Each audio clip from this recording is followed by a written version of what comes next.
Ceci est un livre audio autogénéré par Google. Le droit aujourd'hui. La collection Le droit aujourd'hui regroupe des études juridiques concernant des problèmes d'actualité nationale et internationale, dans divers domaines, éthique, politique, questions de société. Déjà paru.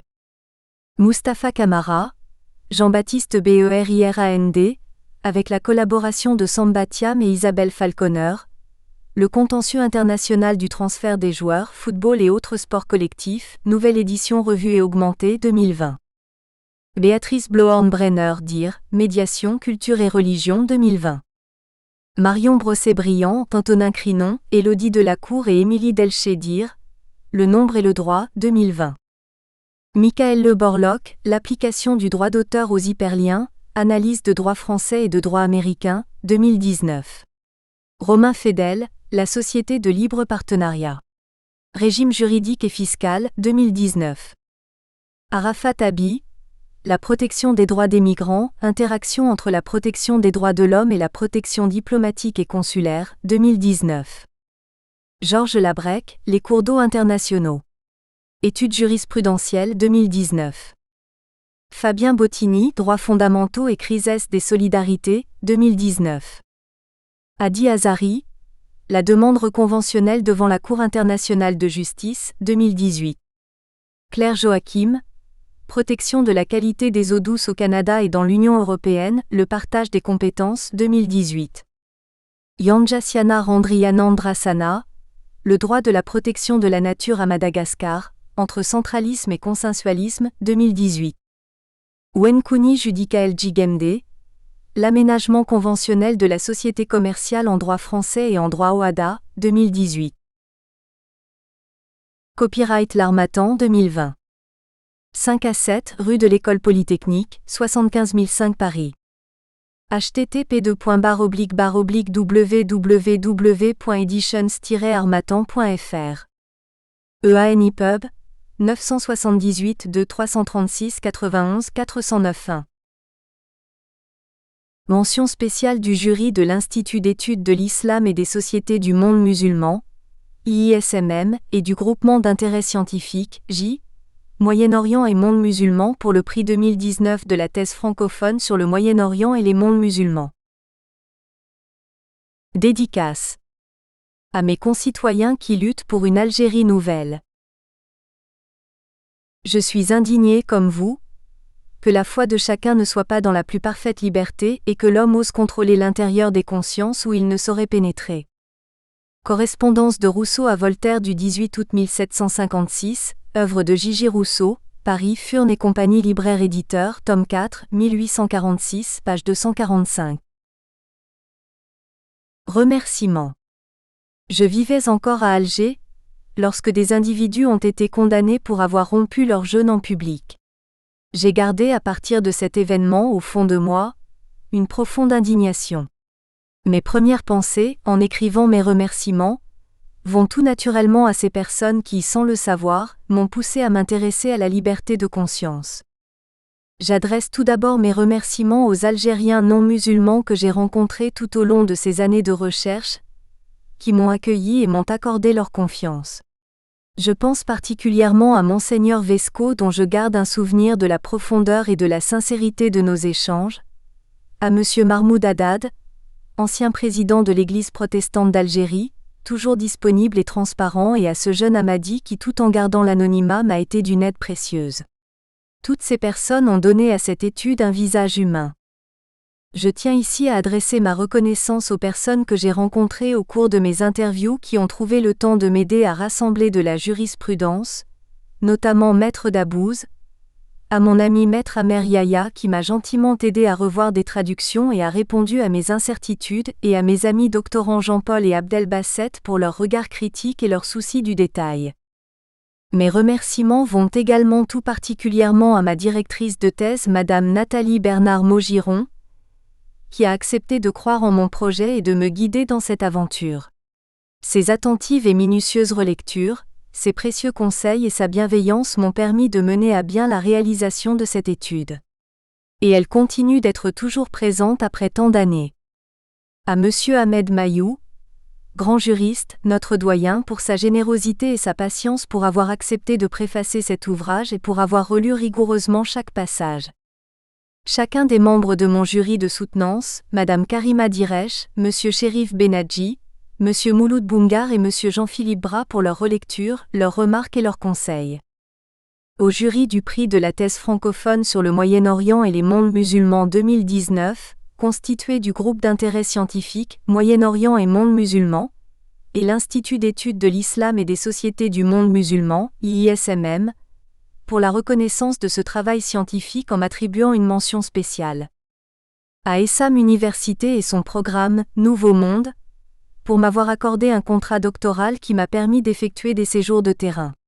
Ce soutien m'a fait vivre mon sujet de l'intérieur, au-delà de l'analyse strictement théorique. À mon ami Oussam Bentabeh, auteur de L'abandon de l'islam et membre de notre laboratoire de recherche Islam et altérité, au sein de l'Institut de sciences et de théologie des religions, ISTR, dont la rencontre a permis que cet ouvrage existe. Enfin, je tiens à remercier mes parents qui m'ont encouragé à mener à bien cette recherche en m'offrant confiance, amour et sécurité.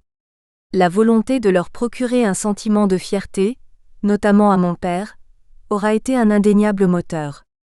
Au soutien indéfectible de ma mère malgré l'éloignement géographique, elle a su par sa présence me rassurer et m'encourager. Je leur dédie ce travail. Je le dédie également à ma tante Rabéa, dont les conseils méthodologiques et les longues discussions nocturnes m'ont permis de structurer mes propos. Merci à ma sœur, Yamilé, pour m'avoir épaulé et supporté dans les moments difficiles. Merci à chacun de mes amis pour leur fidélité et leur encouragement pendant les moments de doute, le temps et la concentration qu'ils ont accordé à mes relectures et également pour leur aide logistique. Merci à toutes les personnes qui se sont intéressées à mon sujet, qui m'ont questionné en m'ouvrant parfois de nouvelles pistes de réflexion et qui m'ont stimulé. Ils m'ont aidé à continuer à croire en l'utilité de ces années de recherche. Je pense à Malika et à Salia, mes tantes parties avant de voir ce projet publié, pour leurs propos pleins de fierté à mon égard. L'une m'a transmis le goût de la liberté, et l'autre celui de la défense des opprimés. Préface. Par Ahmed Mayou, ancien doyen de la faculté de droit d'Alger et ancien directeur de l'Institut de recherche et d'études sur le monde arabe et musulman d'Aix-en-Provence. Madame Zemirli a eu le courage de traiter un sujet aussi intéressant que difficile. L'intérêt va de soi puisqu'il s'agit d'un domaine doublement sensible, celui des droits de l'homme et parmi eux, la liberté de religion dans un État qui a fait de l'islam sa religion. La difficulté vient du fait que le traitement d'un tel sujet ne peut se limiter à une exégèse des textes législatifs, aussi parfaite soit-elle, qui passerait à côté de l'essentiel, c'est-à-dire la pratique, notamment la jurisprudence qui est déterminante pour connaître le statut et la situation effective de la religion dans n'importe quel pays. Or, en Algérie, le problème est qu'il existe une assez abondante jurisprudence, mais que celle-ci reste très largement inconnue, car elle est très rarement ou pas publiée. Elle ne parvient à la connaissance du public que par le biais des communiqués ou articles de presse dont le contenu ne permet guère de connaître la teneur des jugements rendus, pour en discuter les tenants et aboutissants.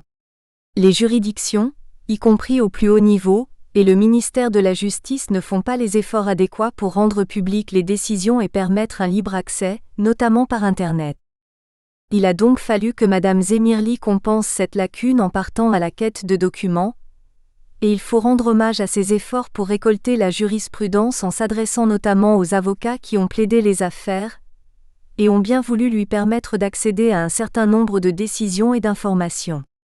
Ainsi le lecteur de cet ouvrage aura non seulement un panorama important et précis des textes, mais aussi une intéressante présentation et analyse de l'état de la jurisprudence algérienne, même si l'on peut regretter parfois que l'analyse soit un peu trop rapide.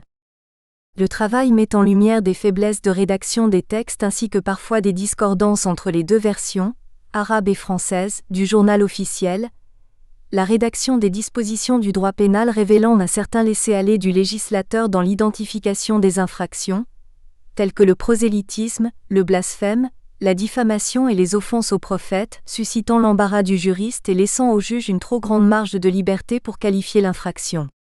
Ce laxisme a souvent été souligné par presque tous les rapporteurs des organismes internationaux, universels ou régionaux, qui ont examiné et évalué les textes et leurs pratiques en Algérie lors des présentations des rapports qui leur sont soumis.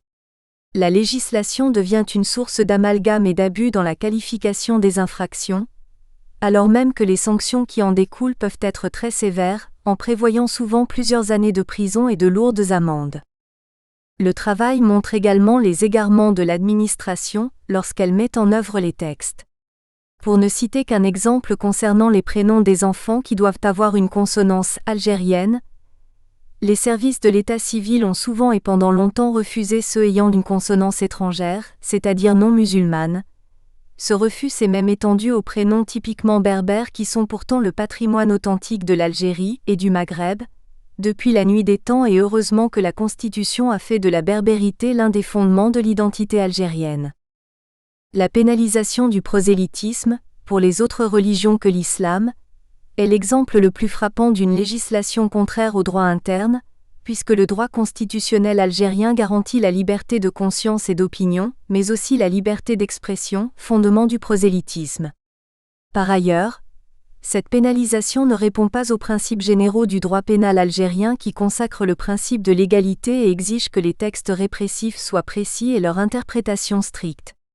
Or, la disposition qui incrimine le prosélytisme est tellement imprécise qu'elle oublie ce principe en laissant une grande marge d'appréciation aux organes chargés de l'appliquer. Comme il ressort de la jurisprudence citée dans la thèse, les juges algériens du premier degré ont une forte tendance à élargir abusivement la qualification des infractions et à flirter avec l'arbitraire.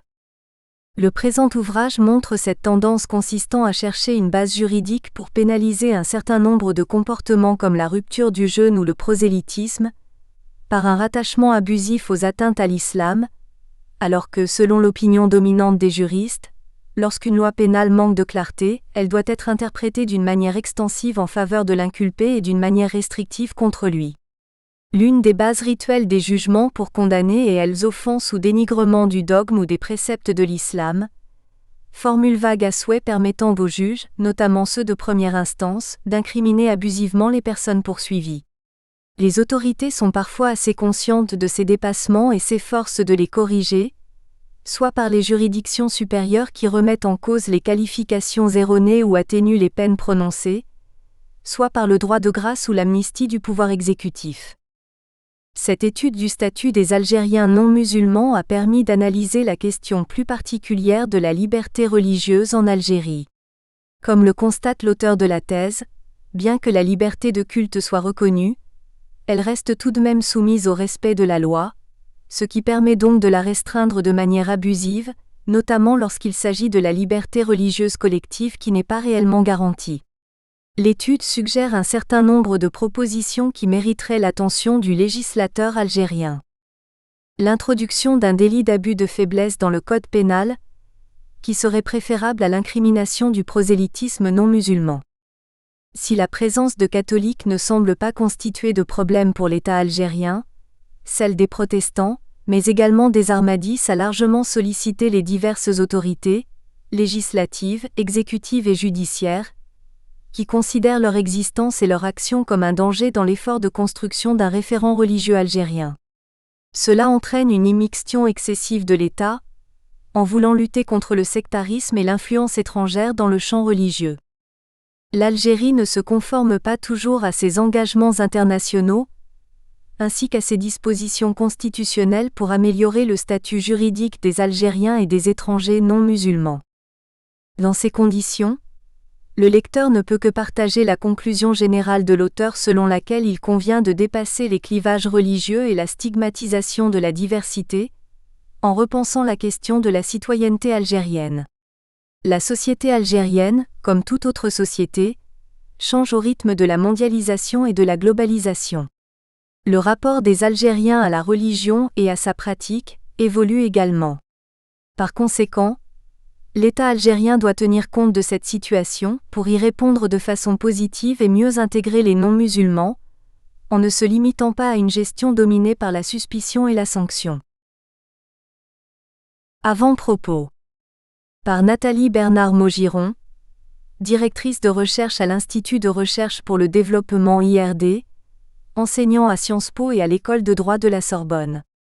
Entreprendre la rédaction d'une thèse sur les non-musulmans en Algérie était un défi particulièrement audacieux. Tout d'abord, la question du statut des minorités dans le monde arabe, et de la liberté religieuse en particulier, a ressurgi avec force ces dernières années et constitue un domaine particulièrement sensible sur le plan politique.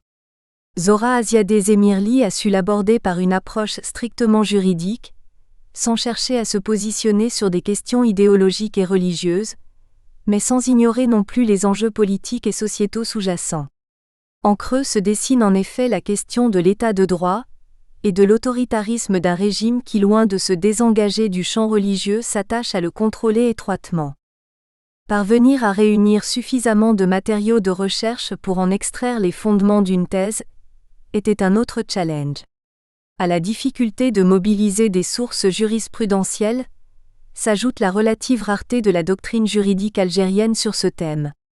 Zora Aziadeh Zemirli a su tisser des réseaux et nouer des liens de confiance avec les membres de minorités religieuses et avec leurs avocats pour surmonter cet obstacle. L'analyse de la jurisprudence collectée est un des apports essentiels de ce travail, qui permet d'observer la façon dont les juges composent avec l'environnement social, religieux et politique pour poser les limites de la liberté religieuse et de la non-discrimination dans un pays qui proclame l'islam religion de l'État. Le dépouillement et l'analyse de sources en langue arabe, non seulement des textes législatifs, mais aussi et surtout les décisions des tribunaux, permet ainsi d'accéder à une connaissance des conditions réelles du fonctionnement du système judiciaire algérien. Une autre qualité de ce travail renvoie à la capacité de Zora Aziadeh Zemirli à se saisir de disciplines habituellement cloisonnées chez les juristes, comme le droit pénal, le droit administratif ou le droit de la famille. Cette thèse en droit, mention droit comparé, de l'Université Paris 1 Panthéon-Sorbonne soutenue en juin 2018 à l'École de droit de la Sorbonne a obtenu la mention très honorable et les félicitations du jury. Elle s'est vue décerner la mention spéciale du jury de l'IISM-MEHESS en 2019 pour le prix de la thèse francophone sur le Moyen-Orient et les mondes musulmans. Introduction générale. Traiter de la liberté religieuse par l'angle du droit des minorités n'est pas une tâche aisée. Penser le statut juridique des non-musulmans l'est encore moins lorsque l'objet de cette étude se situe dans le monde musulman, en Algérie, État qui fait de l'islam sa religion. Sous un angle plus sociologique, il est intéressant de noter que l'Algérie, contrairement aux autres pays du Maghreb, refuse de reconnaître l'existence d'un phénomène religieux mouvant, d'une pluralité et d'une diversité cultuelle. Il semblerait qu'il s'agisse d'un non-événement. Toutefois, bien que nombreux soient les partisans de l'unicité, unicité de Dieu, unicité de langue, unicité de religion, la pluralité religieuse existe bien en Algérie. Certes, la majorité de la population est musulmane sunnite de rite malékite et seul 1% de la population serait autre. Mais le droit ne traite pas uniquement de la majorité et ne doit-il pas appréhender toutes les composantes de la population ? Si la question des minorités a fait l'objet de nombreux travaux dans les États européens et américains, et que certaines recherches parlent également des minorités religieuses dans les pays du Moyen-Orient ou dans certains États du Grand Maghreb, Égypte et Libye, aucune recherche n'a encore été menée, d'un point de vue juridique contemporain, sur les non-musulmans dans les 3 pays du Maghreb, Algérie, Maroc, Tunisie. Si l'idée initiale était de comparer les 3 ordres juridiques, cette étude se concentre finalement sur la seule Algérie. Ce choix est dû notamment à l'apparition et au développement récent d'un processus d'évangélisation.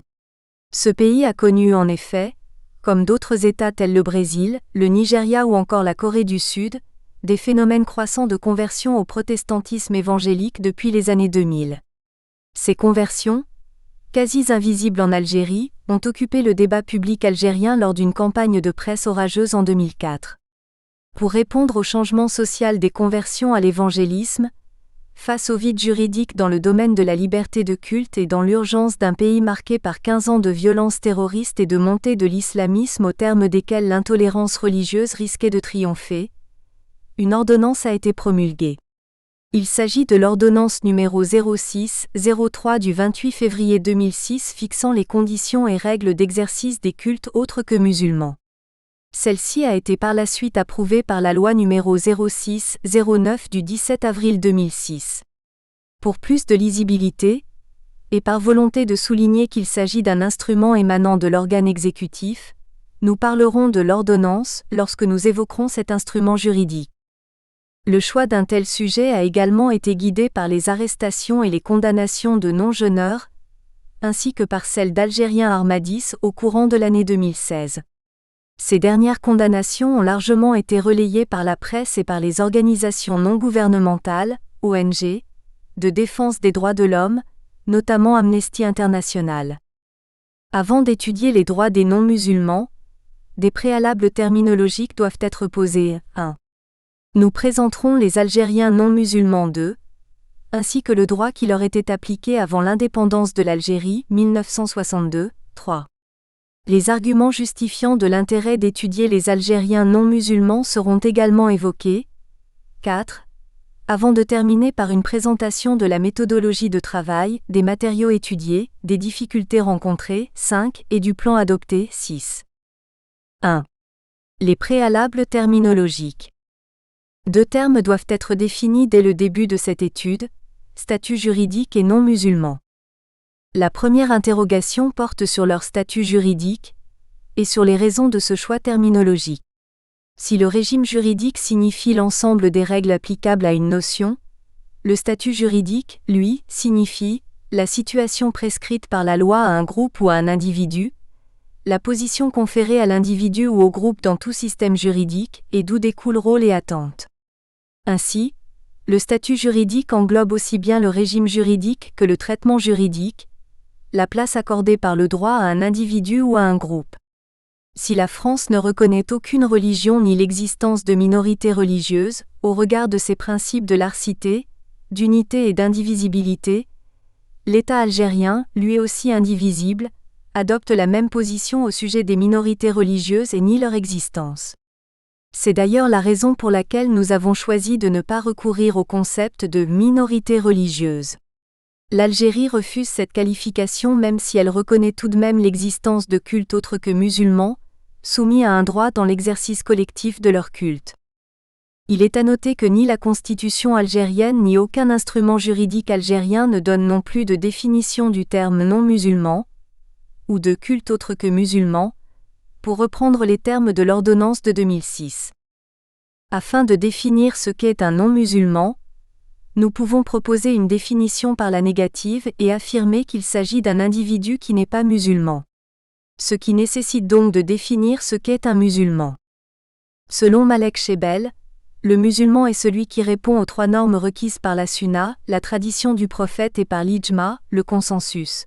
Croire en Dieu, en son prophète et à ses anges, réciter la shahada, prier Allah 5 fois par jour, faire l'aumône, pratiquer le jeûne légal et visiter la maison de Dieu, Hajj, et obéir aux prescriptions édictées par le Coran et par la tradition. Malek Chebel ajoute que pour le chiisme, le musulman est celui qui conserve le culte de Ali, observe la réalité de l'imama et croit au retour du Mahdi attendu. Les Kharedjites sont encore présents à travers les Ibadites d'Oman, de Djerba, de Zanzibar, de Libye et du Mzab algérien. Enfin, tous les convertis et leurs descendants sont également musulmans. Le non-musulman devrait donc être considéré comme celui qui n'entre pas dans cette définition. Toutefois, afin de ne pas entrer dans des considérations religieuses et métaphysiques et de respecter le choix de chaque individu de s'identifier à une religion donnée, nous considérons comme non-musulmans ceux que l'État algérien considère comme tels. Notre étude portera donc principalement sur les évangéliques et les ahmadis. Nous exclurons de notre étude les libres penseurs et les athées. 2. Les Algériens non-musulmans envisagés. En dehors de la majorité musulmane sunnite de rite malékite, il existe des Algériens appartenant à d'autres religions, catholiques, protestants ou juifs, ou se définissant comme athées ou libres penseurs. D'autres appartiennent à des courants différents de l'islam, ibadites et chiites, ou se considèrent comme musulmans bien que l'État algérien leur refuse cette qualité ahmadis. Henri Sanson affirmait dans les années 80, que la société algérienne était pluriconfessionnelle et bien qu'elle professait juridiquement le rite malékite, ceci ne l'empêchait pas d'admettre, d'une part, les autres rites sunnites et très particulièrement le rite hanéfite, introduit en Algérie par les Turcs, et d'autre part, l'islam ibadite, non sunnite pratiqué surtout dans le Mzab. Il affirmait que les religions telles que le christianisme catholique et, selon les cas, protestant, ainsi que le judaïsme, étaient reconnues pour le moins de facta et que le représentant de chacune d'entre elles était agréé au titre des corps constitués. Il en concluait que la société algérienne était organisée institutionnellement sur la base de l'uniconfessionnalité d'abord, et la pluriconfessionnalité ensuite. En 1998, le gouvernement algérien, remettant son deuxième rapport périodique au Comité des droits de l'homme, CDH, des Nations Unies affirmait que les cultes présents en Algérie étaient l'islam, sous sa forme sunnite, suivi par l'écrasante majorité de la population, ou ibadite, originellement pratiquée dans la région du Mzab, mais de plus en plus présente dans le reste du pays à la faveur des mouvements de population, le catholicisme, le protestantisme et le judaïsme. Aujourd'hui, outre les communautés étrangères, à peine 3000 citoyens algériens pratiquent le catholicisme et quelques centaines le judaïsme. Après la visite, en 2002, du rapporteur Abdel Fattah à-Mor en Algérie, les chiffres rapportés étaient 150 000 à 200 000 ibadites. Les autres communautés auraient communiqué leurs chiffres. 10 000 catholiques, 5 000 à 20 000 protestants, 20 adventistes. Quant aux juifs, le directeur des libertés publiques du ministère de l'Intérieur aurait donné le chiffre de 1000 individus. Concernant la minorité juive, officiellement la Torah a été rapatriée à Paris en 2012 au décès de Roger Sarr, dernier représentant de juifs algériens. Elle aurait été prêtée par les Algériens juifs de Paris. N'ayant plus de Torah pour prier, il n'existerait plus de communauté. Certains avancent les chiffres de 200 à 300 Algériens juifs vivant sur l'ensemble du territoire national. Or, sans synagogue ni organisation, il est difficile de parler de communauté ou de minorité juive.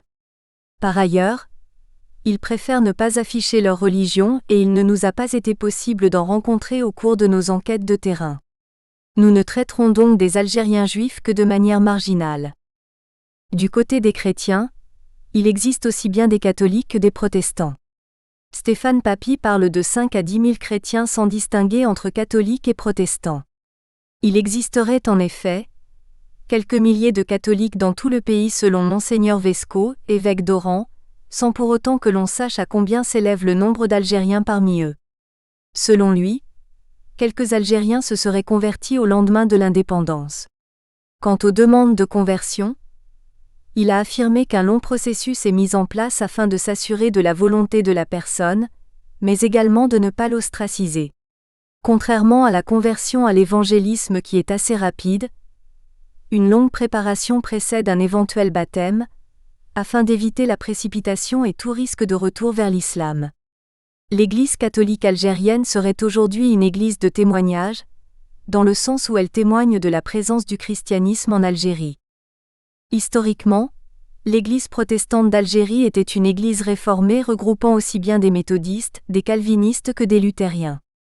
Aujourd'hui, les Algériens non musulmans sont majoritairement évangéliques. Il existe aussi des adventistes, groupe qui existait déjà avant l'indépendance. Une autre petite communauté est celle de l'Église protestante réformée qui, depuis son différend avec l'Église protestante d'Algérie EPA, célèbre son culte au sein de l'Église catholique d'Hydra, à Alger. La communauté catholique a en effet mis ses locaux à leur disposition. Il est aujourd'hui difficile de connaître le nombre d'Algériens protestants. Si l'ancien pasteur et président de l'association EPA parlait de 30 000 Algériens protestants en 2014 et de 39 communautés présentes dans 12 wilayas, son successeur ne donnait que le chiffre de 46 communautés sur 12 wilayas et affirme qu'il est difficile de donner un chiffre, quant au nombre des Algériens protestants. Au niveau de la communauté musulmane, certains témoins, des chercheurs et la presse font également état de l'existence à côté de la forte majorité d'Algériens sunnites de chiites. Ils seraient présents principalement à Intemouche, Batna, Mostaganem, Oran, Sétif, 52 mais aussi à Ilemsen et Oum el-Bouaki. Ils seraient entre 25 000 et 30 000, sans toutefois que ce chiffre puisse être confirmé. Le chiisme suscite la méfiance de l'État algérien, notamment en raison de son conflit avec le wahhabisme. Bien qu'il existe des Algériens chiites, nous n'avons pu effectuer d'interview avec ses membres.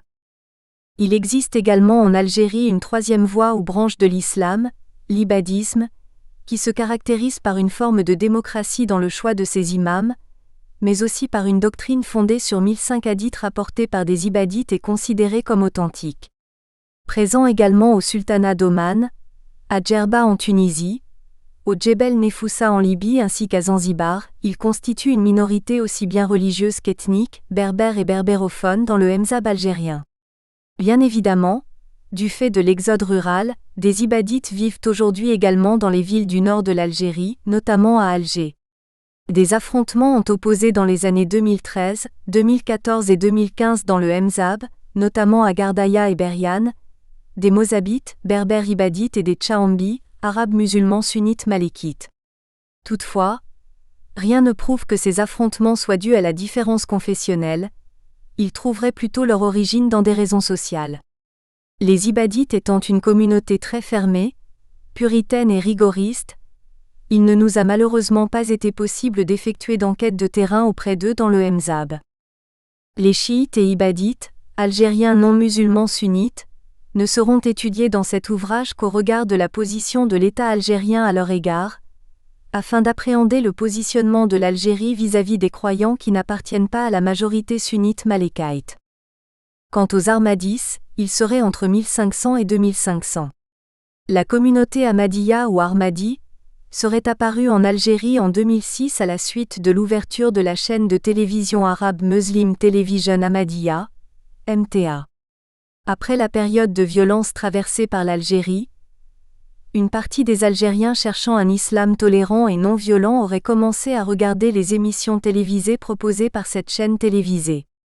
Ce conflit armé aurait d'ailleurs également donné un sens au projet du message évangélique chrétien. À l'origine, le fondateur du mouvement Ahmadiyya au Pakistan est Mirza Ghulam Ahmad, 1835 à 1908, né au Punjab. En 1889, il fit savoir qu'il avait reçu une révélation divine l'invitant à fonder sa propre communauté. Il se présentait à la fois comme le Messie chrétien, le Mahdi musulman et l'Avatar, hindou. On vénère son souvenir à Qadian au Punjab où il est enterré. Les Ahmadis sont en faveur d'une séparation du politique et du religieux, et affirment que le djihad violent est interdit. Ils se considèrent comme musulmans, appartenance que leur refuse la majorité des musulmans aussi bien sunnites que chiites. Ils seraient présents en Asie, en Afrique, en Europe, en Indonésie ainsi qu'aux États-Unis et regrouperaient d'un peu plus de 4 millions de fidèles. Aujourd'hui, Mirza Masroor Ahmad, 5e calife, réside à Londres. Bien qu'ils se considèrent comme musulmans, cette qualification leur est refusée par l'État algérien, comme le montrent notamment les déclarations du ministre des Affaires religieuses à leur sujet. Ainsi, les Ahmadis seront abordés par cet ouvrage notamment par rapport au fondement de leur condamnation par la justice algérienne. Quant à l'Église anglicane, elle sera exclue de notre étude, car elle regroupe principalement des étudiants africains et subsahariens ainsi que des représentants diplomatiques, donc des étrangers relevant du droit international privé. Toutefois, les reconduites à la frontière d'étrangers non musulmans seront mentionnées, afin de mieux appréhender la position de l'État algérien au lendemain de l'adoption de l'ordonnance de 2006. Les soufis ainsi que les aouyas sont également exclus de notre champ d'étude car il s'agit de tariqa, et non d'un courant à l'instar du sunnisme, du chiisme ou de l'ibadisme. 3. Évolution historique. Le territoire algérien étant un carrefour méditerranéen, de nombreuses populations s'y sont succédées, certaines s'y sont installées pendant des siècles et se sont mêlées aux populations autochtones, d'autres n'étaient que de passage. Le judaïsme y a existé de manière continue depuis l'Antiquité, avant l'avènement de l'islam qui est présent en Afrique du Nord depuis le 7e siècle. Le Maghreb et notamment l'Algérie ont connu un royaume ibadite, celui des Rustumides, au 8e et au 9e siècle, ainsi qu'un régime chiite entre le Xe siècle et le XIIe siècle. Contrairement au judaïsme, le christianisme a disparu après l'islamisation du Maghreb au XIIe siècle et accent aigu apparaîtra de nouveau avec la conquête française. C'est au XVIe siècle que des notables d'Alger ont choisi de faire allégeance au sultan ottoman qui exerçait le pouvoir politique officiel de façon décentralisée, par une administration le représentant.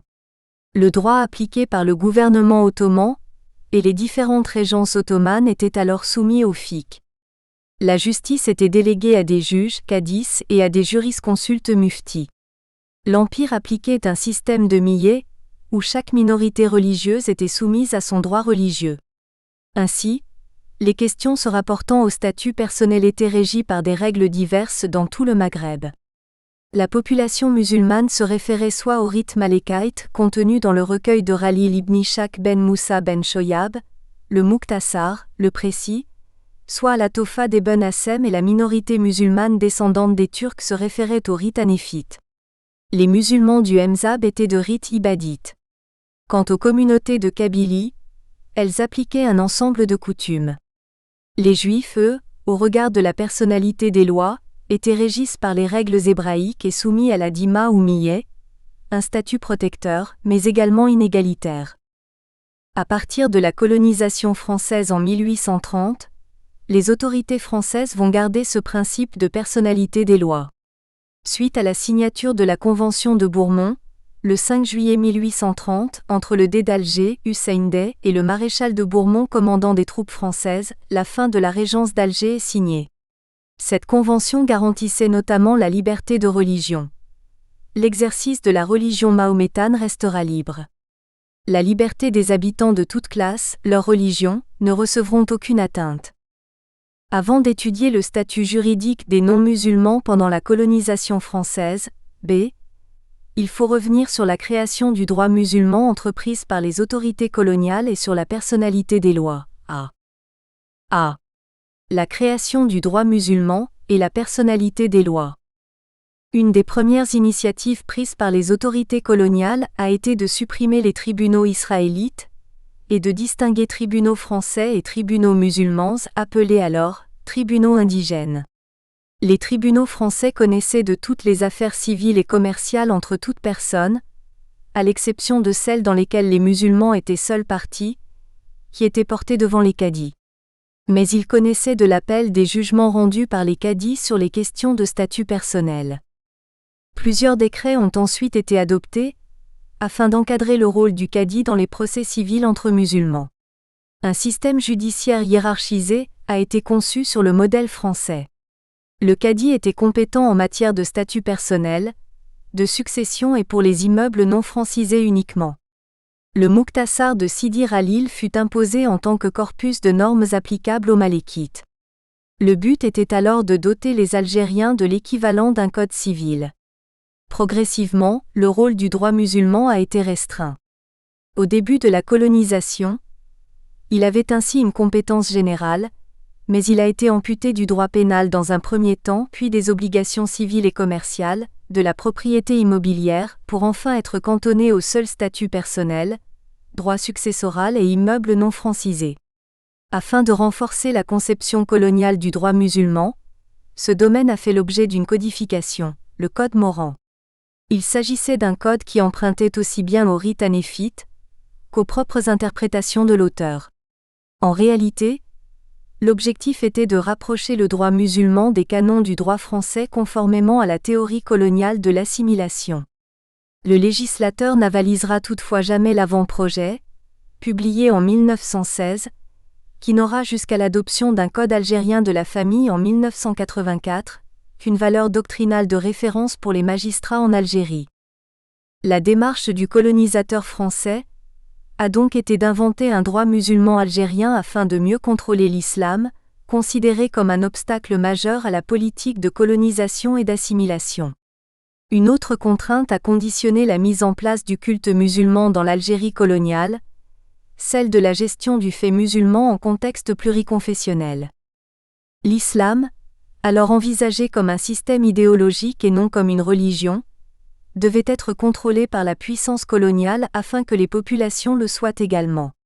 L'une des premières mesures a été de priver les musulmans de leur support financier en confisquant les biens à bout En contrepartie, les autorités françaises s'étaient engagées à subventionner le culte musulman. Mais avant de le subventionner, il fallait l'inventer. Des bureaux arabes avaient été créés dans le but de surveiller les mosquées, les écoles coraniques et les zaouïas.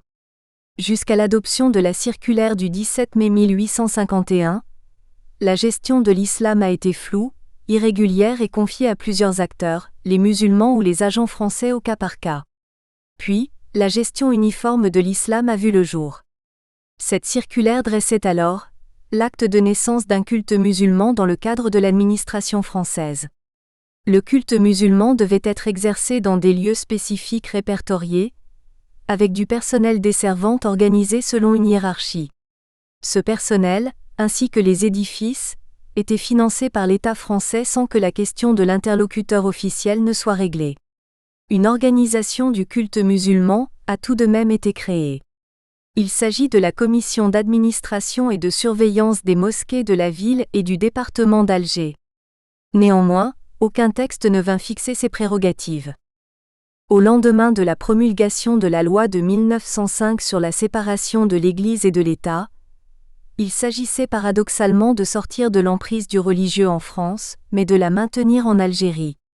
Ainsi, alors qu'aucun culte ne devait plus être subventionné au regard de la loi de 1905, le décret du 27 septembre 1907 mit en place un système dérogatoire pour l'Algérie qui laissait au gouverneur général la liberté d'accorder des indemnités temporaires de fonction aux ministres des cultes. Le but était de conserver le contrôle administratif et politique des musulmans. Au lieu de faire entrer dans les faits la neutralité du gouvernement général d'Algérie en matière religieuse, ce décret permit donc la poursuite de l'encadrement du culte musulman. Le culte musulman, jusqu'alors géré par la Commission d'administration et de surveillance des mosquées, le fut désormais par l'Association cultuelle musulmane. Or, toutes les actions de cette dernière étaient soumises, comme l'était celle de la Commission, à l'approbation du gouverneur général à travers le préfet d'Alger. Si injure, l'association musulmane semblait disposer d'une grande marge de manœuvre, de facto, elle était soumise à un double contrôle. Une campagne d'abrogation avait été menée par les oulémas d'Algérie ainsi que par le Parti communiste algérien, demandant la séparation entre l'Église et l'État, 113 mais aussi une égalité de traitement avec les autres confessions. La non-application de la loi de 1905 aux musulmans aura finalement conduit l'islam algérien à revendiquer la séparation et d'une certaine façon donc, à prendre en compte une vision sécularisée de la politique et du rapport à l'État, même colonial, et à créer une réaction anticoloniale au nom de l'islam. En 1946, la Constitution française consacra le principe de l'assimilation législative de l'Algérie à la métropole. En 1947, le statut de l'Algérie fut adopté, créant une assemblée algérienne chargée de gérer en accord avec le gouverneur général les intérêts propres à l'Algérie. En 1953, l'Assemblée vota la proposition de décision relative à l'indépendance du culte musulman au regard de l'État, en prévoyant la création d'un conseil de l'Union générale des comités cultuels et l'indépendance matérielle du culte. Or, le Conseil d'État français rendit un avis défavorable le 20 octobre 1953, selon lequel l'Assemblée algérienne n'avait pas le pouvoir de créer des comités cultuels, à plus forte raison une union générale qui les fédérerait. Les contradictions entre le projet colonial, ses mises en œuvre concrètes et les principes juridiques et politiques républicains, constituèrent la principale limite de l'État colonial à partir de laquelle les mouvements nationalistes purent élaborer avec succès une critique de sa légitimité. Ainsi, dès le décret du 27 septembre 1907, l'État français s'est affirmé en Algérie comme un État laïque contrôlant le culte musulman, ses lieux de culte, son personnel religieux et ses manifestations collectives. L'Algérie indépendante reprendra dès 1962 ce modèle et contrôlera le culte musulman, mais également les autres cultes. Les autorités françaises ont toutefois limité le champ d'application du fiqh. Une doctrine coloniale a alors été élaborée autour de la codification des règles issues du fiqh, et le droit musulman algérien a été créé.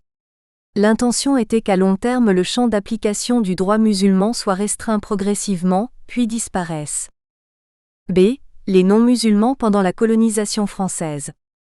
Le 25 avril 1837, la bulle de Grégoire XVI fut promulguée en France, annonçant l'érection d'Alger en diocèse et la ville d'Alger en évêché soumis à l'autorité métropolitaine de l'archevêché d'Aix. C'est ainsi que l'Église algérienne naquit. En 1838, l'évêché d'Alger fut créé avec la nomination du premier évêque. Plusieurs congrégations étaient alors chargées d'encadrer une population civile catholique. Le but n'était donc pas de convertir les musulmans. Le premier projet de christianisation vit le jour avec la nomination de Charles Lavigerie, en 1867 comme archevêque d'Alger. Il créa son propre ordre missionnaire, la Société des missionnaires d'Afrique, plus connue sous le nom de Société des Pères Blancs. Les Pères Blancs s'installèrent alors dans les régions où les Jésuites étaient déjà présents dans les années 1840. Son projet de conversion reposait alors sur le mythe kabyle selon lequel les Kabyles auraient des origines européennes, et la montagne berbère serait le berceau d'un christianisme antique. Entre 1873 et 1880, l'école a été l'un des outils incontournables d'évangélisation. La création d'internats, après des périodes de famine, destinés à des enfants orphelins que personne ne réclamerait jamais, a également été un instrument mis au service d'une mission d'évangélisation. Néanmoins, l'espace scolaire missionnaire a été un espace d'affirmation des idées anticoloniales, indépendantistes puis nationales. Par ailleurs, la neutralité religieuse défendue par la Troisième République s'opposait au prosélytisme des missionnaires catholiques. Les écoles missionnaires furent également concurrencées par la réforme de l'école de Jules Ferry, en 1880. Malgré l'échec du projet de christianisation, des conversions ont tout de même été enregistrées, créant ainsi une situation inédite que la loi n'avait pas prévue et l'apparition de la catégorie juridique de musulmans chrétiens. Les convertis par leur catholicité ont bousculé les catégories existantes. Ils étaient indigènes sans être musulmans. Ils étaient chrétiens sans être français. Or, il était impossible de devenir chrétien et de rester indigène, puisque le critère de l'indigénat était religieux. En effet, puisqu'ils étaient convertis au christianisme, le cadi n'avait plus de compétences au sujet de leurs affaires familiales et successorales. Les indigènes musulmans étaient français, mais pour devenir citoyens il fallait qu'ils renoncent à leur statut personnel. Bien que les missionnaires conseillassent aux convertis de se faire naturaliser, seuls 2023 Algériens avaient fait un dépôt de demande de naturalisation entre 1865 et 1925.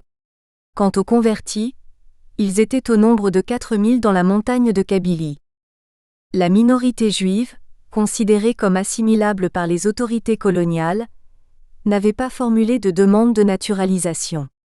C'est par le décret Crémieux du 24 octobre 1870 que leur fut imposée la citoyenneté française. Devenus citoyens français, les Israélites avaient donc pour obligation de se soumettre au statut de droit commun et d'abandonner les règles spéciales religieuses concernant leur statut personnel. Ceci créa une résistance et une opposition. Dès 1845, un consistoire israélite algérien fut créé et dès 1862, il fut placé sous la surveillance du consistoire de France qui se transformera en consistoire de France et d'Algérie. En 1962, la grande majorité des Juifs décida d'être rapatriés en France. Quant au protestantisme, sa présence a pour origine l'immigration des colons qui étaient aussi bien français que britanniques, néerlandais, américains, suédois, norvégiens et allemands. Officiellement, l'Église protestante d'Algérie existait depuis 1839. En 1905, l'Église réformée évangélique se constitua en église avec 11 associations cultuelles. Les églises luthériennes et réformées se scindèrent en 2 églises indépendantes. La première formée de 6 églises luthériennes constitue le consistoire luthérien d'Algérie et la seconde, l'église réformée en Algérie qui était la plus importante numériquement. Plusieurs missions françaises et étrangères, notamment britanniques, tentèrent de s'implanter en Algérie sans grand succès. La seule mission protestante française significative est la mission Roland, créée à Tizi Ouzou en 1908. À l'indépendance, la majorité des missions quittèrent l'Algérie. La mission Roland resta jusqu'en 1976 au moment de la nationalisation de ses biens. En janvier 1963, la 16e circonscription de l'Église réformée de France devint l'Église réformée d'Algérie. En 1972, Elle fusionna avec l'Église méthodiste épiscopale et les autres églises et missions pour constituer l'Église protestante d'Algérie, EPA. Contrairement au catholicisme, des conversions au protestantisme sont enregistrées depuis les années 2000. Au lendemain de l'indépendance, les 3/4 du million d'Européens qui vivaient en Algérie choisirent d'être rapatriés en France. Si jusqu'en 1962, l'Église algérienne présentait 3 visages, une Église métropolitaine, coloniale et missionnaire, à la suite de l'opposition à la colonisation française et au soutien de la cause indépendantiste algérienne, l'Église catholique n'eut plus qu'un seul visage.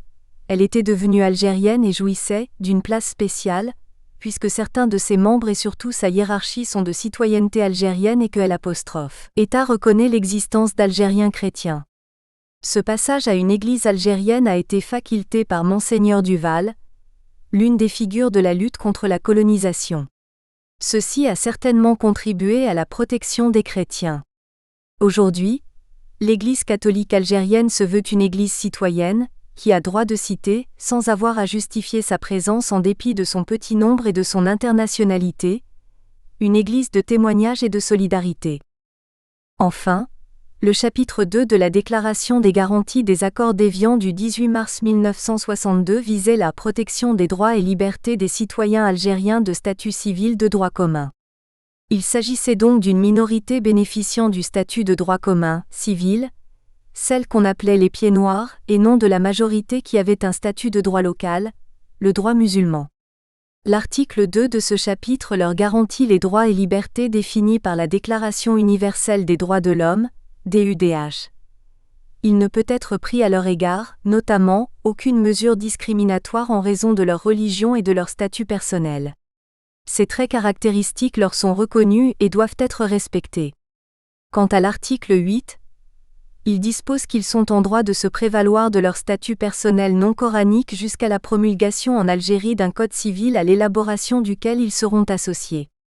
L'article 10, lui, affirme que l'Algérie garantit la liberté de conscience et la liberté des cultes catholiques, protestants et israélites. Elle assure à ces cultes la liberté de leur organisation, de leur exercice et de leur enseignement ainsi que l'inviolabilité des lieux de culte. 4. Exposé de la problématique. L'objectif de cette recherche est d'étudier le statut juridique des non-musulmans en Algérie. Or, la nature d'un État se définit le plus souvent sur la base du rapport qu'a celui-ci avec la religion, et donc de l'attitude qu'il observe à l'égard de la liberté religieuse dans sa double composante, liberté de conscience et liberté cultuelle.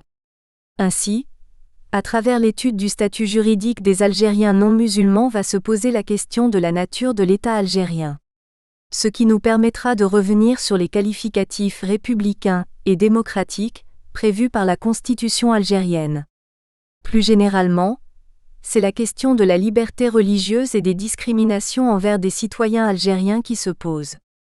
La liberté religieuse est-elle garantie en Algérie?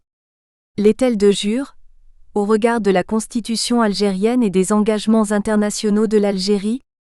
L'est-elle de facto? Dans quelle mesure l'ordonnance de 2006 et les dispositions du Code pénal concernant l'atteinte à l'islam sont-elles appliquées? Les arrestations et les condamnations de citoyens pour prosélytisme ou atteinte à l'islam sont-elles révélatrices d'une volonté des autorités et de la justice algérienne de lutter contre l'existence d'Algériens non musulmans et de préserver la place de l'islam, religion de l'État? En outre, cette individualisation des pratiques religieuses, ces conversions à l'intérieur de l'islam, mais aussi à l'extérieur qui remettent en cause le triptyque identitaire officiel, islamité, arabité, algérianité, pose la question de l'engagement de l'État algérien dans le champ religieux. À la suite de Stéphane Papy, il s'agit de se demander s'il est possible que ces nouvelles pratiques puissent conduire l'État algérien à se désengager du champ religieux en mettant fin à une tradition gallicane et jacobine héritée de la colonisation. Malgré la prématurité de cette question au regard du contexte algérien actuel et de la politique menée, il est intéressant d'envisager la manière avec laquelle l'État algérien conquit la liberté du culte, qui implique l'indifférence de l'État vis-à-vis de toutes les formes de pratiques religieuses, et la valorisation étatique de la conviction musulmane. La question du statut juridique des Algériens non musulmans s'inscrit donc dans la problématique plus générale de l'immixtion de l'État, ou encore du droit dans le fort intérieur des individus, dans l'autonomie du citoyen.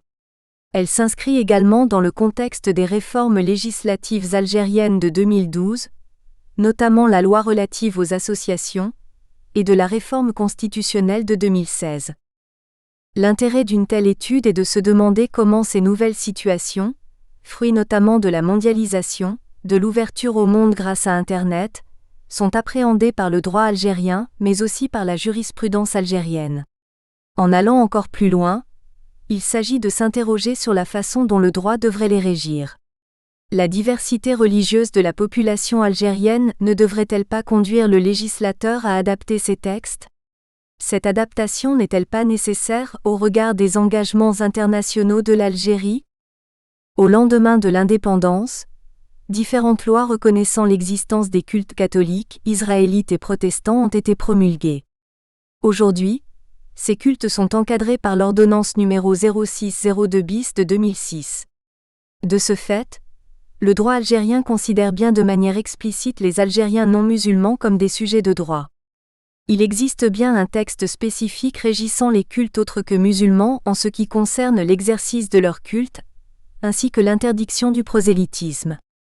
De ce fait, la reconnaissance et l'élaboration de normes propres aux cultes non musulmans entraînent, selon nous, implicitement la reconnaissance d'un statut spécifique.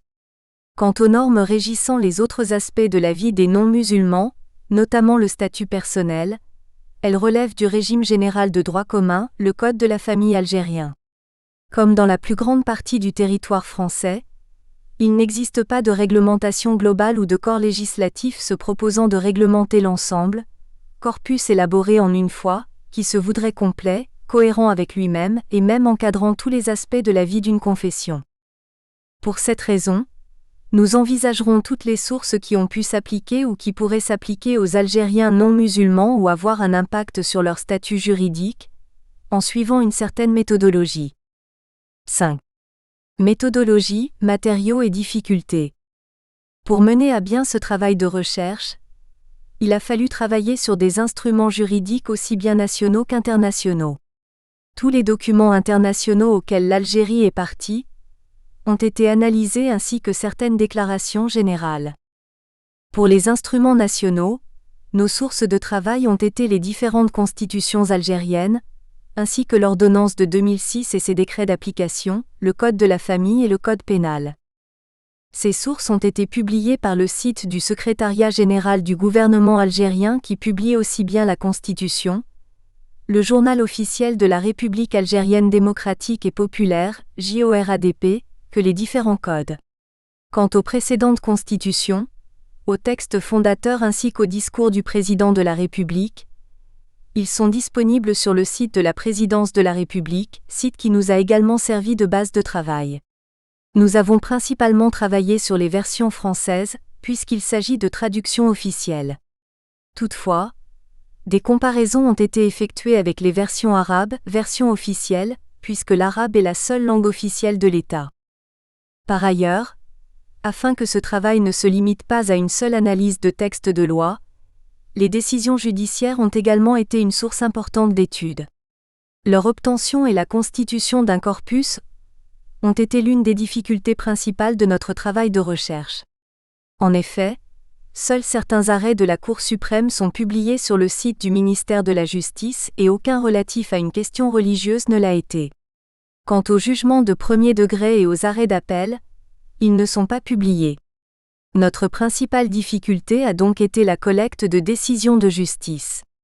Pour ce faire, il nous a fallu effectuer plusieurs enquêtes de terrain en Algérie, principalement dans les villes d'Alger, Béjara, Tizi Ouzou, Oran et Mostaganem, depuis la fin de l'année 2013 jusqu'en décembre 2017. Outre l'intérêt de comprendre la mise en œuvre pratique des dispositions normatives qui affectent les Algériens non musulmans, l'objectif de ces enquêtes était d'obtenir des matériaux, des décisions de justice, mais aussi des arrêtés de fermeture de lieux de culte ou encore les statuts des associations cultuelles. Au cours de ces enquêtes, nous nous sommes rendus au siège de plusieurs institutions. La fréquentation de la bibliothèque de la Cour suprême nous a permis d'avoir accès à la revue de la Cour suprême.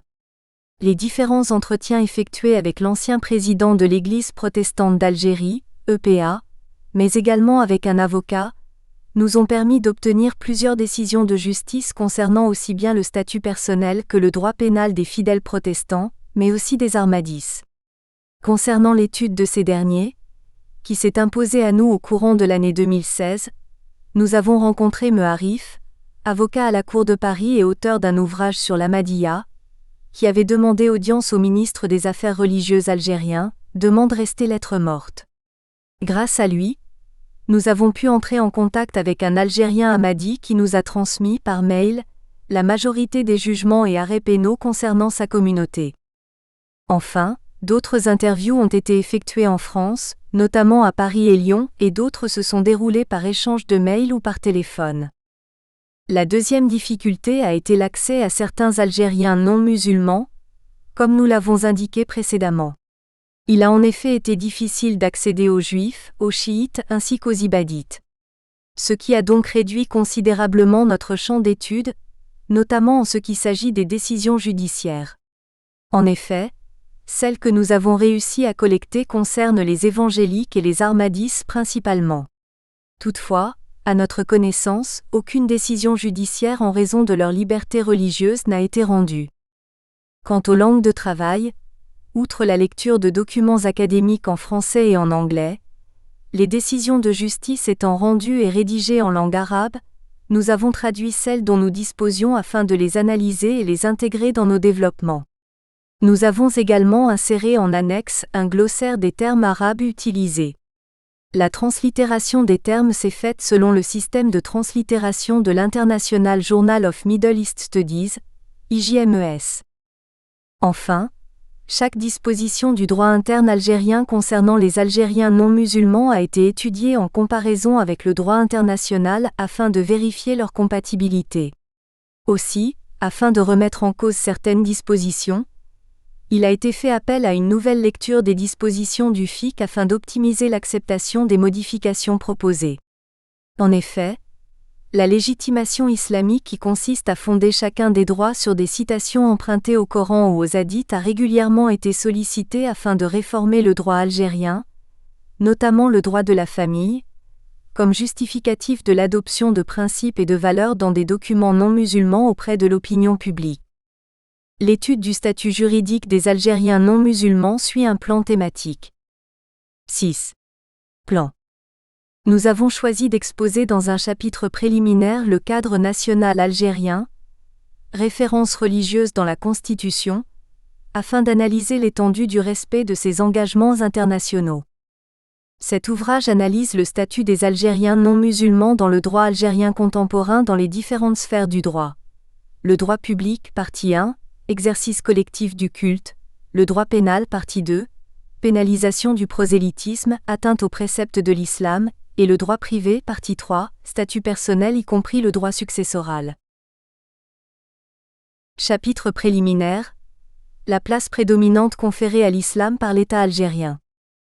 On ne peut appréhender le régime juridique des Algériens non musulmans sans aborder l'environnement juridique, politique et religieux dans lequel ils évoluent. Pour cela, il est important de savoir que l'État algérien confère à l'islam une place prédominante. En effet, l'islam est une référence identitaire mais aussi un instrument de légitimation de la politique interventionniste de l'État. L'islam se trouve être en même temps régnant et régi, comme religion de l'État, l'islam règne comme religion d'État, il est régi. En tant que religion de l'État, il est une composante fondamentale de son idéologie, mais en tant que religion d'État, il est un service public. L'islam constitue tout aussi bien une référence identitaire qu'un instrument de légitimation, section 1, mais également une construction de l'État, section 2. Section 1. L'islam, référence identitaire et instrument de légitimation. L'islam est une référence identitaire centrale, instrumentalisée par des régimes politiques en quête de légitimité. L'État algérien présente ainsi l'islam comme le ciment fédérateur de la lutte anticoloniale, composante fondamentale de l'identité nationale algérienne, L'islam est aussi un instrument de légitimation de la politique interventionniste de l'État. 2. 1. L'islam, une composante fondamentale de l'identité nationale. Afin de nous concentrer sur les dispositions à valeur constitutionnelle dans la seconde section, nous envisagerons la référence à l'islam uniquement dans les chartes et les préambules des constitutions algériennes dans un premier temps, A, puis dans un second temps dans les différents codes de la nationalité, B. À la référence à l'islam dans les chartes et les préambules des constitutions algériennes. L'islam est présenté dans le discours étatique comme un vecteur de lutte anticoloniale. Valeur refuge pendant la période coloniale face à un pouvoir considéré comme infidèle, l'islam constitue plus que jamais, non pas l'unique, mais un élément clé de l'identité des sociétés maghrébines. Dès la colonisation, en 1830, il a constitué un vecteur de la constitution de l'identité nationale. En effet, le droit colonial a créé la catégorie juridique de musulmans, pour dissocier les indigènes de confession musulmane des autres personnes vivant en Algérie, qui étaient soit des citoyens français de naissance, soit naturalisés. Ceci a aidé à la consolidation d'un sentiment d'appartenance à une seule et même communauté, définie par son appartenance religieuse à l'islam. Le fameux statut musulman devient critère de nationalité. Par ailleurs, tous les débats relatifs à l'accès à l'indépendance faisaient une référence permanente à l'islam, en se fondant sur ses valeurs pour définir l'algérianité. L'islam est ainsi devenu un ciment fédérateur de lutte anticoloniale, une revendication identitaire prônée par l'émir Abdelkader puis par le mouvement messaliste et du Front de Libération Nationale, FLN. Dès 1949, alors que Messali Hadj s'était rendu à l'ONU pour représenter la cause algérienne, le bureau politique PPAMILD avait retenu, dans le mémorandum adressé par Messali Hadj à l'ONU, que l'Algérie était une nation arabe et musulmane depuis le 7e siècle. L'appel du 1er novembre 1954 lancé par le FLN, qui marque le premier jour de la guerre d'indépendance et constitue le premier texte fondateur de l'État algérien, citait la restauration de l'État algérien souverain dans le cadre des principes islamiques, parmi les objectifs de la révolution armée, ainsi que le respect de toutes les libertés fondamentales sans distinction de race et de confession. Toutefois, la formule « Au nom de Dieu », le clément et le miséricordieux n'était pas inscrite en en-tête du texte contrairement à la version officielle publiée par l'État dans sa version arabe. Le 20 août 1956, le texte final adopté lors du congrès de la Soumam affirme que la guerre d'Algérie n'est pas une guerre de religion. Selon ce second texte fondateur, la lutte armée a pour but la renaissance d'un État algérien sous la forme d'une république démocratique et sociale et non la restauration d'une monarchie ou d'une théocratie révolue. À partir de cette plateforme, l'idée d'une société algérienne multiconfessionnelle semblait être acceptée, ainsi qu'une orientation laïcisante. Néanmoins, ce texte a été rejeté en partie par certains dirigeants de la révolution algérienne en raison de l'introduction dans le projet de texte d'une idée extrêmement dangereuse, le principe de la laïcité de l'État algérien. En août 1957, le Conseil national de la révolution algérienne a tenu une réunion au Caire au terme de laquelle l'idée de laïcité a été récusée, au motif que le but de la révolution est l'instauration d'une république algérienne démocratique et sociale qui ne soit pas en contradiction avec les principes de l'islam. Afin de contrer la demande de laïcité de la constitution algérienne faite par la Fédération de France du FLN et à sa tête Ferhat Abbas, les oulémas lancèrent un appel au peuple algérien en 1962. Ils affirmèrent que ce n'était pas le pain, la liberté et le travail, qui distinguaient le peuple algérien des autres peuples, mais une personnalité propre. Et la personnalité propre apparaît dans sa religion, dans sa langue, dans ses mœurs, dans sa tradition, enfin dans son histoire. La déclaration émanant de la Fédération de France du FLN oublie l'engagement qui a été fait à l'égard de nos martyrs et constitue une atteinte à l'islam dans ce pays musulman, et à la dignité de tout peuple. Ainsi, les partis indépendantistes puis plus tard le FLN ont mobilisé tout le capital religieux pour donner une dimension islamique au combat algérien. C'est en ce sens que les auteurs de la nouvelle constitution ont été guidés par une fidélité aux traditions religieuses et culturelles de l'Algérie. Au lendemain de l'indépendance de l'Algérie, l'islam a été utilisé pour la construction de l'État. Nous retrouvons sa référence dans tous les textes fondamentaux de la République algérienne. Les références à l'islam se mêlent aux souvenirs des combats pour l'indépendance. La charte d'Alger d'avril 1964, élaborée lors des travaux du premier congrès du FLN et publiée sur le site de la présidence de l'Algérie sous la rubrique « Les textes fondateurs de la République », affirme ainsi sous le titre « L'Algérie à la veille de 1830 » que le peuple algérien est un peuple arabo-musulman. En effet, à partir du 8e siècle, l'islamisation et l'arabisation ont donné à notre pays le visage qu'il a sauvegardé jusqu'à présent. Évoquant la période allant du 2e siècle AV. JC au 8e siècle APR. JC, la charte d'Alger affirme qu'un boycottage systématique de la religion de l'oppresseur a constitué une réponse à ces dominations romaines, vandales, byzantines. L'islam est alors présenté comme ayant eu un rôle libérateur qu'un peuple aussi combatif n'aurait pas accepté s'il ne lui apportait libération, promotion sociale, enrichissement culturel, prospérité et tolérance. C'est alors que le caractère arabo-musulman demeure le fondement de la personnalité algérienne. Sous le titre « Caractéristiques de la société algérienne » du chapitre intitulé « Fondements idéologiques de la révolution algérienne », l'Algérie est présentée comme un pays arabo-musulman, sans pour autant que cela signifie qu'il faille sous-estimer l'apport antérieur à la pénétration arabe. Quant aux masses algériennes, elles sont présentées comme étant profondément croyantes. La révolution algérienne, elle, a pour mission de redonner à l'islam son vrai visage de progrès. L'unité nationale est alors placée sous le signe du peuple, mais aussi sous le signe de l'islam au niveau de l'État, alors qu'à la veille de l'indépendance l'unité nationale n'était placée que sous le signe du peuple. Quant à la charte nationale de 1986 adoptée par référendum, et qui est venue compléter et enrichir la charte nationale du 27 juin 1976, elle rappelle dans son avant-propos que la révolution a évolué, dans le cadre des concepts islamiques de justice, de libération et de progrès. Cette charte, qui s'ouvre par un bismillah, affirme que le peuple algérien s'est unifié moralement à travers sa conviction profonde que l'islam est sa religion, l'arabe sa langue et l'Algérie sa patrie. L'islam, en tant que finalité identificatrice et fondatrice, et premier dénominateur commun, figure également dans les préambules des constitutions de 1963 et de 1989. L'alinéa 4 du paragraphe 8 du préambule de la Constitution de 1963 énonce ainsi que l'islam et la langue arabe ont été des forces de résistance efficaces contre la tentative de dépersonnalisation des Algériens menée par le régime colonial, et l'associe à la lutte anticoloniale. En utilisant le mot islam, le préambule l'a confiné au domaine de l'identité, accolé à la sauvegarde de la langue arabe. Au paragraphe 9 du même préambule, il est formulé que l'Algérie se doit d'affirmer qu'elle tient sa force spirituelle essentielle de l'islam. Quant à l'article 10 de la Constitution de 1963, il cite les objectifs fondamentaux de la République algérienne démocratique et populaire sans mentionner explicitement la défense de l'islam.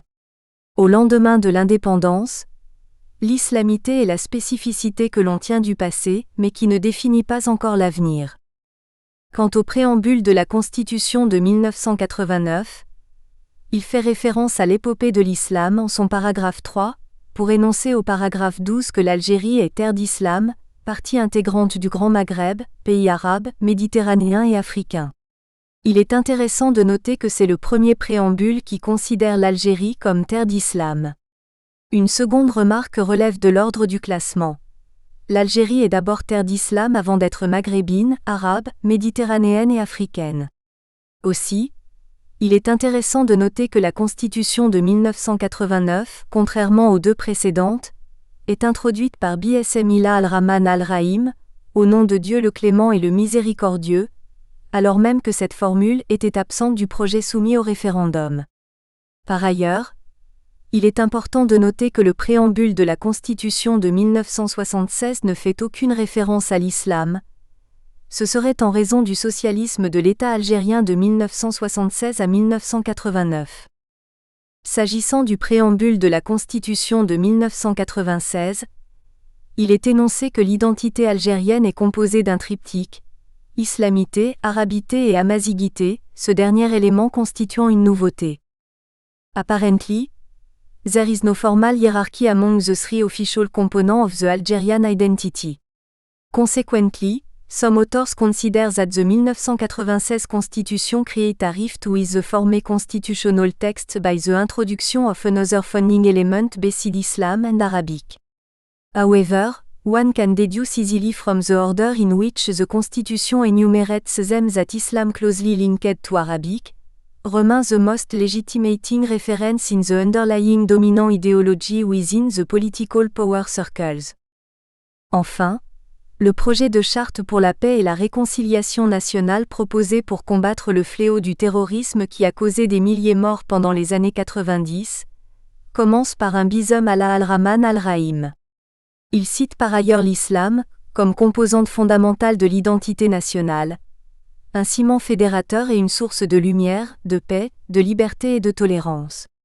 Par conséquent, while it insists on the role of patriotism in the resistance to barbaric terrorism, the text shows clearly that the reference to Islam is a crucial issue of political legitimacy in Algeria. It shows also at some point that Islam remains a political ideology for the state and that the latter manipulates it for political purposes. Moreover, it shows to what point Algerian citizenship is almost exclusively seen as a confessional one. Indeed, in order not to use expressions such as political violence, armed conflict, or civil war, the charter uses the Arabic term fitna, which refers to a state of discord within the Islam believers community. Il est important de rappeler que le projet de charte a été accepté. Adopté par voie référendaire le 29 septembre 2005, la Charte pour la paix et la réconciliation nationale occupe un rang supérieur aux lois organiques et ordinaires. Ce qui a été rappelé par le Conseil constitutionnel. B. La référence à l'islam dans la définition de la nationalité algérienne. L'islam en tant que composante fondamentale de l'identité nationale apparaît aussi bien à travers le concept de communauté nationale qu'à travers celui de nationalité. Il est important de préciser que les concepts d'État, nation et de nationalité n'existaient pas à l'origine dans les pays musulmans. La Oumma était la seule notion de communauté. Constituée d'abord par les compagnons du prophète Mohammed puis par tous les musulmans, elle est définie comme le groupement juridico-politico-religieux de ceux qui, à travers l'espace et le temps, sont unis par l'islam et autour de l'islam. C'est au XIXe siècle que la nationalité est apparue, concomitamment au fractionnement de l'Empire ottoman et à l'intrusion des puissances européennes en pays musulmans. Cette notion de Oumma est reprise dans la majorité des constitutions des États arabo-musulmans. Toutefois, la constitution algérienne ne fait pas référence à la Oumma Islamiyya, la communauté islamique ou musulmane. Lorsqu'il y est fait référence à la Oumma sans autre qualificatif l'accompagnant, la constitution viserait l'État-nation, la Oumma Wataniya. Ce qui ne signifie pas l'absence d'implication en matière de référence ou d'attachement à l'islam. Néanmoins, cette référence est interprétée par la plupart des auteurs comme le simple témoignage d'une réalité sociologique. Par ailleurs, la notion de Oumma aurait une autre portée, celle d'une aspiration politique fondée sur un nationalisme arabe, ou parfois un nationalisme se limitant à l'État-nation, au sens occidental du terme, et parfois à un nationalisme musulman. En accédant à l'indépendance, l'État algérien a dû définir ses nationaux, déterminer l'algérianité. Une distinction a alors été établie entre nationalité d'origine et nationalité acquise, en considérant que seul le statut de musulman déterminerait les nationaux d'origine. Il était alors impossible de justifier l'attribution de la nationalité d'origine à des personnes étrangères à la communauté musulmane. Les accords d'Évian considérant les Algériens de statut musulman comme les seuls nationaux d'origine, les Français d'Algérie ne pouvaient qu'acquérir la nationalité algérienne.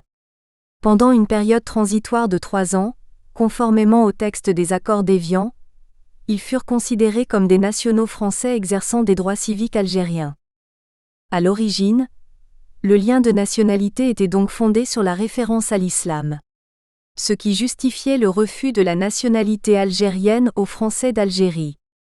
Le but étant d'éviter à ces Français et étrangers que nous avons fait sortir de notre territoire par le sang et les balles, de rentrer dans notre pays par le papier. La communauté algérienne est alors présentée comme une communauté homogène définie par l'appartenance à l'islam, par le Code de la nationalité institué par la loi du 27 mars 1963. Selon l'article 34 de ce code, pour être algérien il fallait avoir au moins 2 ascendants en ligne paternelle nés en Algérie et y jouissant du statut musulman. Il est intéressant de noter que l'article 43 du code considérait comme algériens les musulmans qui avaient renoncé au statut personnel musulman et avaient opté pour le statut civil de droit commun pendant la période coloniale. Ils étaient donc algériens d'origine, même si les accords d'Évian les classaient dans la catégorie des Français de statut civil de droit commun. Le Code de la nationalité a été modifié une première fois, en 1970.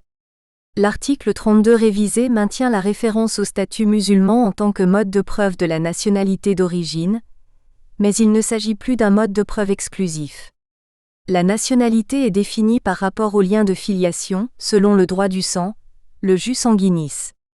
Le choix de ce critère selon lequel il fallait justifier de l'appartenance à l'islam de 2 ascendants garantissait la meilleure garantie de sauvegarde de la communauté algérienne. La communauté nationale étant définie par le rattachement à l'islam, cela explique pourquoi le droit des personnes est régi par des règles issues du droit musulman. Mais par conséquent, les Algériens non musulmans se retrouvent soumis à une réglementation de nature confessionnelle musulmane. Le Code de la nationalité a été de nouveau modifié par ordonnance en 2005. Aucune condition d'islamité n'est exigée pour l'acquisition de la nationalité algérienne, par naturalisation. De plus, désormais, la mère peut transmettre sa nationalité à son enfant issu d'un mariage mixte selon l'article 6 du Code de la nationalité. Par ailleurs, un citoyen algérien qui épouse un ressortissant étranger peut lui transmettre la nationalité algérienne par mariage. S'il n'existe certes aucune condition d'islamité dans le nouveau Code de la nationalité pour l'acquisition de la nationalité algérienne par mariage, une Algérienne ne peut toutefois épouser un étranger avant qu'il ne se convertisse à l'islam, selon l'article 30 du Code de la famille, nous y reviendrons. En ce sens, the combination of the two provisions indirectly introduce the condition for a male foreigner of being a Muslim in order to acquire Algerian citizenship through marriage. Such a precondition give a religious color to Algerian nationality when it is acquired through marriage with an Algerian woman.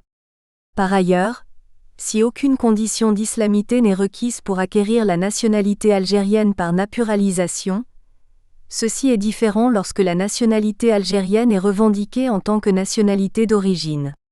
En effet, l'intéressé doit apporter la preuve de son origine algérienne par la possession d'état ou par la filiation découlant de 2 ascendants en ligne paternelle ou maternelle nés en Algérie et y ayant joui du statut musulman.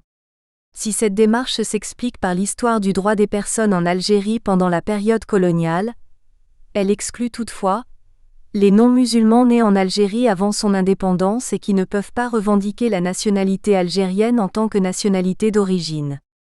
L'islam, défini alors comme composante fondamentale de l'identité nationale algérienne, de la société algérienne, sert également d'instrument de légitimation à la politique interventionniste de l'État. 2. L'islam, un instrument de légitimation de la politique interventionniste de l'État. L'État algérien va sanctuariser l'islam pour le confiner progressivement, réduire son influence sur le droit positif. En effet, il ne subsiste que concernant les statuts personnels et successoraux. Le droit musulman devenant un enjeu plus idéologique que strictement juridique. Toutefois, l'État s'en sert comme un moyen de légitimation. En effet, contrairement aux monarques marocains et jordaniens qui légitiment leur pouvoir par leur ascendance sacrée, les autres dirigeants se servent du répertoire islamique pour légitimer leur action et faire accepter la modernisation de la société engagée par l'État. C'est ainsi que l'islam a servi de fondement à la politique socialiste de l'Algérie, mais aussi sur un autre registre, de légitimation à la réforme du Code de la famille, b. À l'islam, un fondement à la politique socialiste de l'Algérie. L'islam a servi de moyen de légitimation à la politique socialiste de l'État algérien, même si certains auteurs défendent l'idée selon laquelle le socialisme algérien ne saurait être défini par la tradition arabo-musulmane, mais qu'au contraire l'islam et la culture arabe en Algérie seront ce que l'organisation socialiste en aura fait. L'islam contribue à donner une coloration particulière au socialisme. C'est ainsi que la Charte d'Alger de 1964 érige l'islam en religion progressiste qui doit servir de ferment au socialisme. En effet, au chapitre Quelques remarques sur le nouveau programme, l'islam sert de légitimateur au socialisme puisque c'est dans le respect des traditions arabo-islamiques que le socialisme sera construit. Selon la Charte d'Alger de 1964, l'islam s'identifie dans l'esprit des masses à l'égalité et va donc dans le sens du socialisme. Dans le même sens, la proclamation du Conseil de la Révolution du 19 juin 1965 qui fait suite au coup d'État du colonel Boumedienne définit les conditions de mise en œuvre d'un socialisme spécifique prenant en considération les principes islamiques. Ce qui est rappelé par la Charte nationale du 27 juin 1976 qui, selon l'article 1er de l'ordonnance la publiant, est la source suprême de la politique de la nation et des lois de l'État. Sous le titre premier, l'édification de la société socialiste, l'islam et la révolution socialiste sont envisagés dans un même paragraphe qui en fait une synthèse. Selon ce même paragraphe, objectivement, l'islam et la culture arabe étaient un cadre à la fois universel et national, créateur de nouvelles formes de vie et de pensée, et une dynamique de libération au plan de la société et de l'économie. Le peuple algérien est présenté par la Charte comme un peuple musulman. Selon la Charte, les peuples musulmans réaliseront de plus en plus que c'est en renforçant leur lutte contre l'impérialisme et en s'engageant résolument dans la voie du socialisme, qu'ils répondront le mieux aux impératifs de sa foi et qu'ils mettront l'action en accord avec les principes. Partie intégrante de notre personnalité historique, l'islam se révéla comme l'un de ses remparts les plus puissants contre toutes les entreprises de dépersonnalisation. Vecteur de lutte anticoloniale, l'islam est présenté comme ayant été un islam militant, dans lequel le peuple algérien s'est retranché aux pires heures de la domination coloniale. Enfin, la Charte de 1976 affirme que la révolution entre bien dans la perspective historique de l'islam. L'islam, dans son esprit bien compris, n'est lié à aucun intérêt particulier, ni à aucun clergé spécifique, ni à aucun pouvoir temporel. Ni le féodalisme ni le capitalisme ne peuvent le revendiquer ou s'en prévaloir. Par ailleurs, Boumedienne a un discours déconfessionnalisé. Il n'invoque que très rarement Dieu et ne fait référence aux versets coraniques ou aux docteurs et théologiens que de manière encore plus rare. Le maître mot de son discours est la révolution et non l'islam. Il faut tout de même nuancer ce propos en rappelant que Boumedienne est à l'origine de la politique d'arabisation qui a touché les secteurs de la justice et de l'éducation. Cette arabisation, plutôt cette défrancisation du système éducatif a été pensée comme une réislamisation de la société algérienne. L'islam étant le fondement de l'action de Boumedienne, il s'en sert pour légitimer son projet de révolution socialiste. L'islam n'est plus pratiqué cultuellement mais politiquement. En effet, en 1976, le pouvoir algérien poursuit un double objectif en présentant le socialisme comme compatible avec l'islam. D'une part, désarmer les oppositions politiques prenant appui sur les forces religieuses hostiles à l'expérience socialiste, et d'autre part, rassurer tous ceux qui croient voir derrière le socialisme le spectre de la révolution marxiste et les inexorables développements de sa logique totalitaire. Ainsi, les deux piliers porteurs du régime algérien sont le socialisme et l'islam. Nous espérons que vous avez apprécié cet aperçu. Pour continuer à écouter ce livre audio sur Google Play Livres, utilisez le lien dans la description de la vidéo.